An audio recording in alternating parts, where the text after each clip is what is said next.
Halo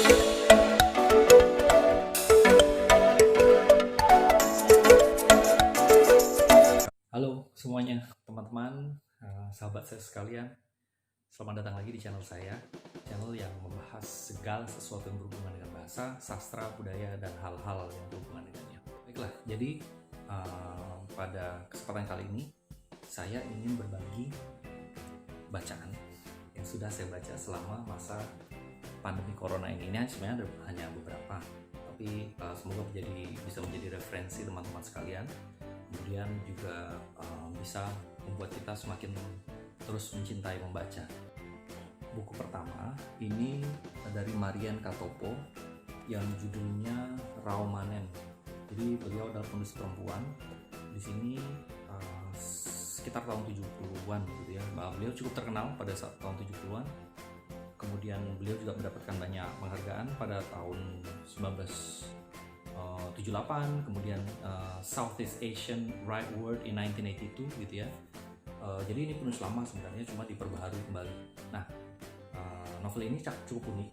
Kenapa? Karena sebelum kita kenal Ayu Utami, kemudian Dewi Lestari dan lain-lainnya gitu ya, yang penulis-penulis modern yang biasa membahas mengenai kehidupan sehari-hari dilihat dari sisi perempuan, bisa diartikan sebagai feminis gitu ya, kaum feminis modern gitu. Sedangkan sebelum penulis-penulis baru tersebut sebenarnya sudah ada yang Indonesia juga sudah punya penulis lama sebenarnya, penulis lama yang juga cukup bisa dikatakan mewakili pola pikir perempuan pada zamannya gitu. Nah, sederhana saja, buku ini sebenarnya tidak terlalu berat, tidak pola pikirnya tidak serumit atau sefilosofis penulis-penulis baru yang saya sebutkan tadi. Hanya saja dengan tulisan beliau kita bisa melihat pola pikir perempuan yang mulai tanda petik memberontak pada zamannya gitu ya, pada tahun 60, 70 gitu. Dan ini juga bukunya sangat mudah dinikmati. Bahasanya memang agak klasik gitu ya. Mungkin bagi yang sering nonton film-film lama mungkin akan terbiasa dengan ini, atau yang seumuran saya gitu ya. Meskipun tetap seumuran saya pun ini termasuk novel yang cukup lama gitu. Tapi tetap saja pola pikir atau cara penulisannya ini cukup menyenangkan gitu ya. Jadi ini ringan-ringan saja, tetapi seperti memberikan dasar pola pikir kaum feminis di masa itu sebelum yang kita ketahui sekarang. Novel selanjutnya, sebenarnya bukan novel, buku selanjutnya ini oleh Norman Erickson Pasaribu. Saya baru tahu bahwa penulis ini sedang naik daun gitu ya, terutama dalam sastra Indonesia, bahkan sastra Asia kalau nggak salah, terutama dalam bidang puisi. Nah, saya sendiri tidak begitu memperhatikan, tetapi buku ini yang berjudul Hanya Kamu Yang Tahu Berapa Lama Lagi Aku Harus Menunggu, ini adalah kumpulan cerpen yang penggunaan bahasanya luar biasa menyenangkan, kadang juga lugas gitu, dan sedikit banyak membawa latar belakang budaya sang penulis. Kalau kita lihat di sini namanya Norman Erickson Pasaribu, beliau adalah orang dari suku Batak gitu ya, jadi membawakan latar belakang budaya Batak juga yang lugas gitu ya, dan sangat menarik untuk dibaca. Sebenarnya ini juga termasuk yang seru ya. Oke, selanjutnya ini buku terjemahan cukup terkenal sebenarnya, udah ada filmnya juga, bahkan novelnya juga dalam bahasa Inggris yang udah cukup terkenal, The Boy in the Striped Pajamas, Anak Laki Berpiyama Garis-Garis by John Boyne ya. Buku ini adalah salah satu dari karya sastra dengan jenis Holocaust literature gitu ya. Jadi sastra yang berhubungan dengan pembantaian kaum Yahudi pada masa Perang Dunia Kedua gitu. Oke, seperti novel-novel kebanyakan yang berhubungan dengan perang gitu ya, penderitaan, terutama Holocaust, tentu saja ini bisa memeras air mata pembaca yang sensitif. Tapi saya pribadi sebenarnya tidak terlalu dekat dengan tema semacam itu. Jadi menurut saya ini lebih ke drama, tapi yang membuat sedikit unik, yang membuat kita bagaimanapun berempati gitu ya, itu adalah karena novel ini ditulis dari sudut pandang anak-anak gitu ya. Jadi memang ada kesan innocent, mengingatkan saya kepada catatan Anne Frank gitu ya, mau nggak mau, karena sedikit banyak pasti mempunyai apa ya, berbagi pengalaman gitu ya, berbagi sejarah, latar belakang sejarah. Nah, jadi ini yang nggak suka drama, saya tidak sarankan. Yang suka drama, apalagi yang suka yang berderai air mata, silahkan dicoba ya. Dan terjemahannya juga bagus, hasil terjemahannya. Buku selanjutnya ini non fiksi. Kalau saya mau bahas di sini akan panjang sekali karena saya suka sekali dengan tema ini ya. Judulnya ini adalah Perempuan-Perempuan Perkasa di Jawa abad ke-18 sampai abad 19. Ditulis oleh Peter Carey sama Vincent Houben. Nah, Peter Carey ini adalah orang yang menulis tentang salah satu bukunya yang cukup terkenal. Dia adalah peneliti di Asia Tenggara termasuk Indonesia. Buku-bukunya salah satunya adalah yang membahas mengenai sejarah Pangeran Diponegoro. Jadi buku yang sangat berharga gitu dari sudut pandang sang penulis. Nah, buku ini juga membahas seperti judulnya, Perempuan-Perempuan Perkasa. Beliau menjelaskan tentang figur-figur perempuan di Jawa gitu ya, pada masa kerajaan Mataram, Mataram gitu ya, Mataram Baru gitu ya, yang punya kekuasaan atau punya sisi yang sepertinya tidak dimiliki oleh perempuan pada umumnya. Jadi sang penulis ingin menunjukkan bahwa Indonesia, Jawa itu sebenarnya juga punya perempuan-perempuan yang hebat, yang luar biasa. Selain yang kita tahu adalah Kartini dan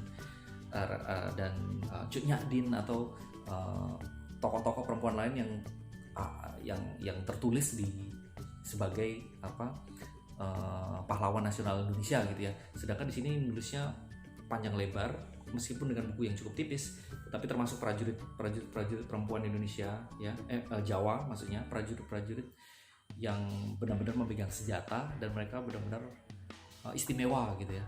Tidak sekedar perempuan yang seperti pola pandang tradisional, yaitu dipersiapkan untuk menikah dan cara-cara tradisional lainnya gitu ya. Nah, ini buku ini sebenarnya cukup meskipun ada beberapa kelemahan. Mungkin lain kali kalau ada kesempatan saya akan membahas beberapa kelemahan dari buku ini. Tapi pada dasarnya saya sangat menikmatinya. Buku selanjutnya berjudul Hujan Bulan Juni oleh Sapardi Djoko Damono, penulis legendaris, penulis Indonesia salah satu yang terbaik dan paling dihormati. Beliau juga penulis puisi gitu ya, dan sama-sama terkenal karya-karya puisinya maupun novelnya. Bahkan Hujan Bulan Juni ini sebenarnya ditulis berdasarkan puisi ya, kumpulan puisi beliau. Sudah difilmkan juga. Nah, cara penulisannya ini menurut saya serupa dengan, tidak sama, tetapi punya ciri-ciri yang serupa dengan Remi Silado atau Romo Mangun gitu ya, yang lugas. Terus ada latar belakang budaya menggunakan bahasa Jawa dan pengetahuan beliau mengenai budaya itu bukan cukup tapi sangat luas, sehingga beliau bisa menggambarkan orang-orang dari latar belakang etnis dan budaya yang berbeda di Indonesia ini. Jadi menceritakan tentang orang Manado dan suku-suku lainnya gitu ya. Jadi membaca novel yang ditulis dengan lugas dan jujur itu sebenarnya merupakan tantangan bagi kita sendiri. Kadang-kadang kita tersenyum sendiri, merasa ditelanjangi gitu ya, karena jujur, karena benar itu yang terjadi di keseharian kita gitu. Jadi untuk baca ini bukan sekedar romantis kalau menurut saya, karena pada dasarnya saya nggak suka novel yang romantis, tapi drama dan penceritaan kejadian sehari-hari atau kejadian di keseharian kita itu sangat mengena. Dan jangan protes segala karya yang ditulis oleh beliau, Sapardi Djoko Damono. Jadi nggak boleh protes, karena saya pikir sudah pantas menjadi novel kanonik gitu ya. Kemudian selanjutnya novel tipis ini, terjemahan lagi, Petualangan Don Quixote ya, oleh Miguel de Cervantes. Ini salah satu novel yang terkenal. Saya lupa dia pertama kali tahun 1605 Masehi. Nah, ditulis oleh orang Spanyol ya kalau nggak salah. Ya, sebenarnya novel ini saya nggak tahu apakah novelnya memang seperti ini. Maksudnya dalam artian setipis ini. Karena setahu saya untuk Don Quixote, saya pernah baca versi Inggrisnya cuma sudah lama sekali. Mungkin lebih tebal dari ini. Saya nggak tahu, saya lupa. Tapi seperti ini terlalu tipis gitu.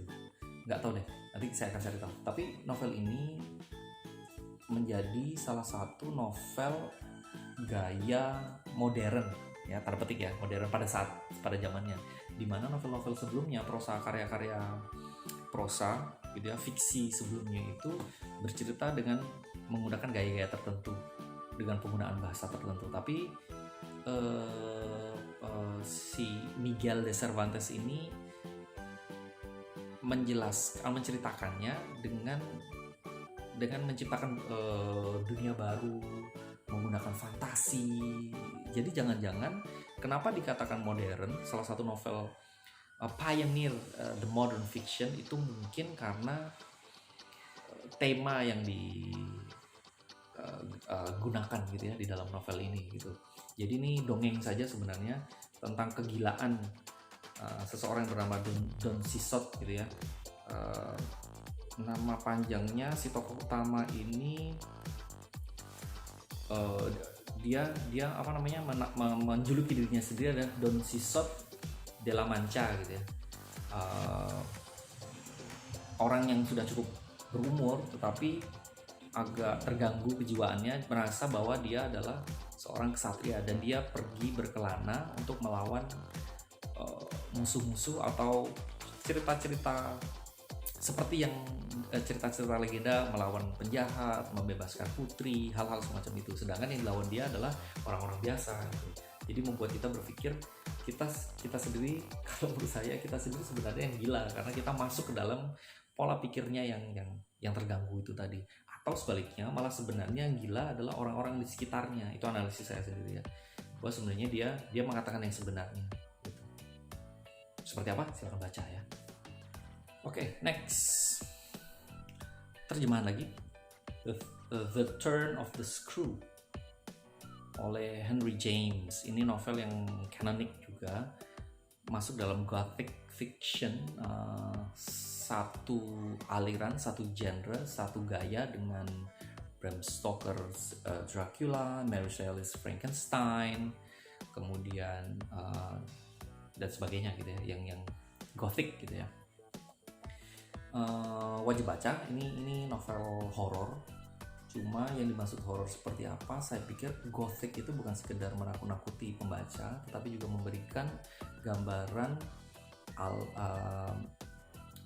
pikiran manusia atau kejiwaan ya, alam fantasi manusia atau psyche-nya gitu yang terdalam dan tergelap. Jadi bukan sekedar menjelaskan atau menceritakan tentang adegan-adegan yang mengerikan atau menakutkan, tapi juga membahas mengenai jiwa-jiwa yang terganggu dan terusik semacam itu. Jadi psikologinya sebenarnya kuat untuk novel-novel gothic gitu ya. Nah, sayangnya khusus novel ini meskipun terbitan Gramedia gitu ya, tapi terjemahannya menurut saya gagal gitu ya. Karena gothic fiction atau novel-novel karya klasik yang kanonik, terutama dalam kasus novel-novel berbahasa Inggris gitu ya, itu cirinya adalah menjelaskan sesuatu dengan panjang lebar gitu. Jadi tidak ragu dalam satu kalimat, koma, kemudian strip, penjelasan dalam kurung, dan terus seterusnya sampai titik lagi. Jadi kadang-kadang kalau kita membaca lepas fokus, kita akan kesusahan untuk mengerti artinya apa. Nah, hasil terjemahan ini juga mengikuti alurnya. Jadi kalau ada koma terus titik, terus ada strip, terus diterjemahkan. Jadi seakan-akan satu persatu gitu ya. Tetapi oke lah, cukup menghibur. Cuma untuk bagian awal, kalau Anda baca segini gitu ya, itu akan kebingungan. Anda akan mendapatkan alurnya setelah separuh kedua ya, paruh kedua gitu baru mulai mengikuti alurnya.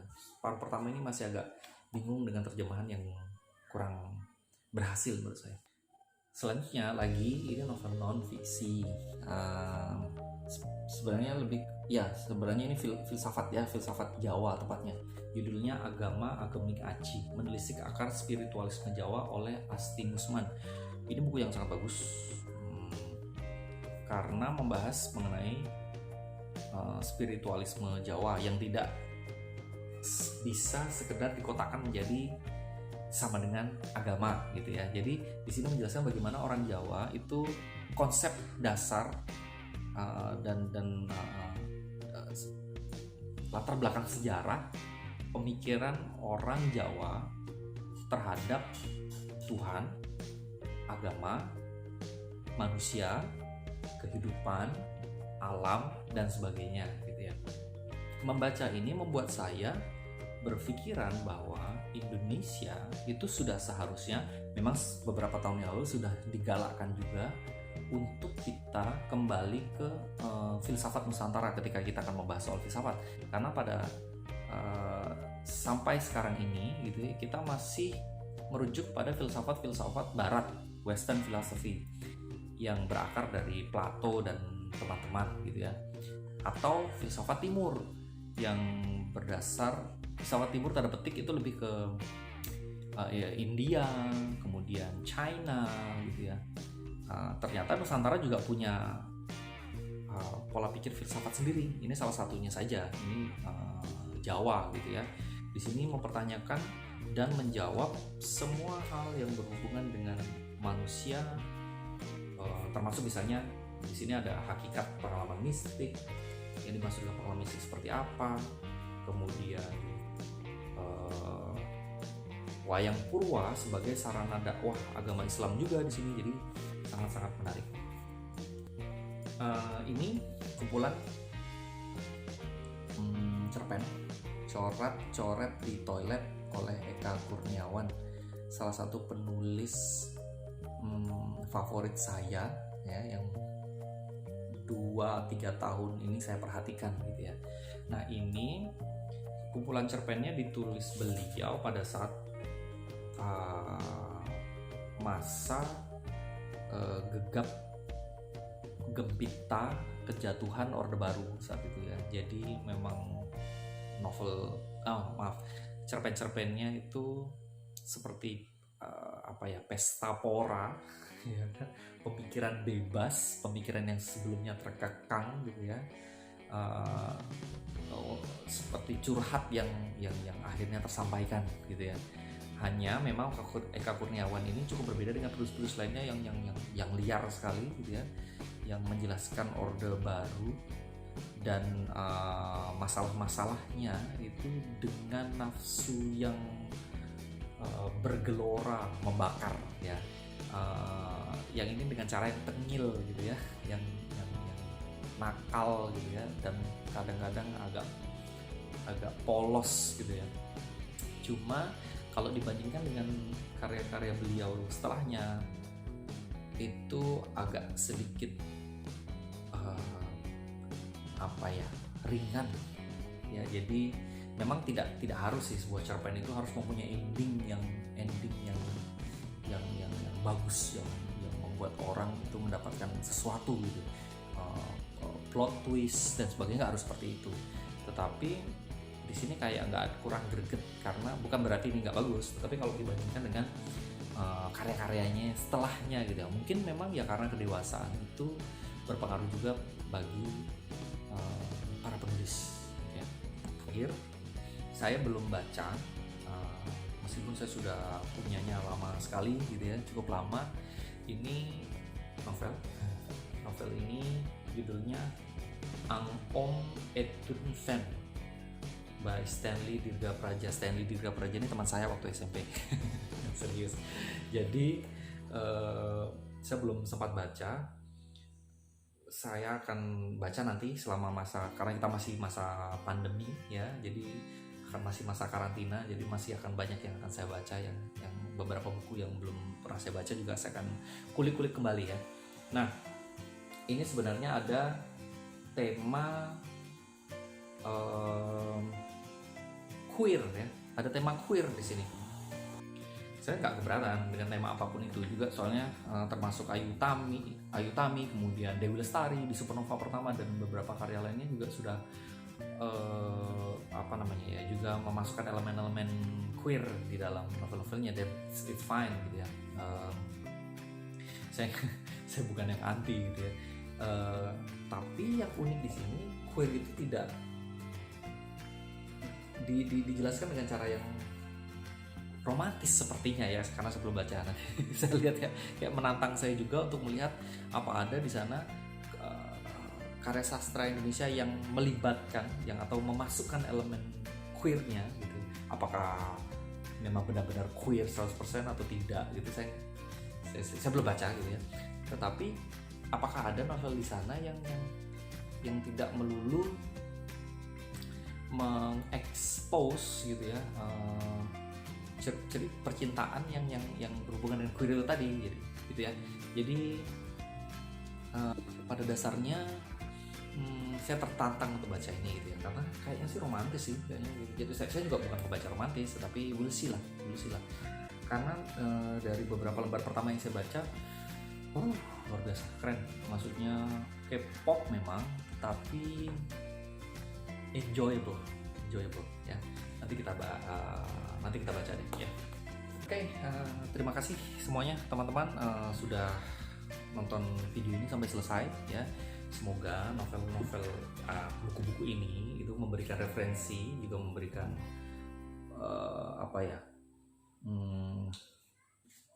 memberikan ide ya untuk kira-kira teman-teman mau membaca seperti apa gitu, membaca buku yang seperti apa. Atau see you next time, so I'm out.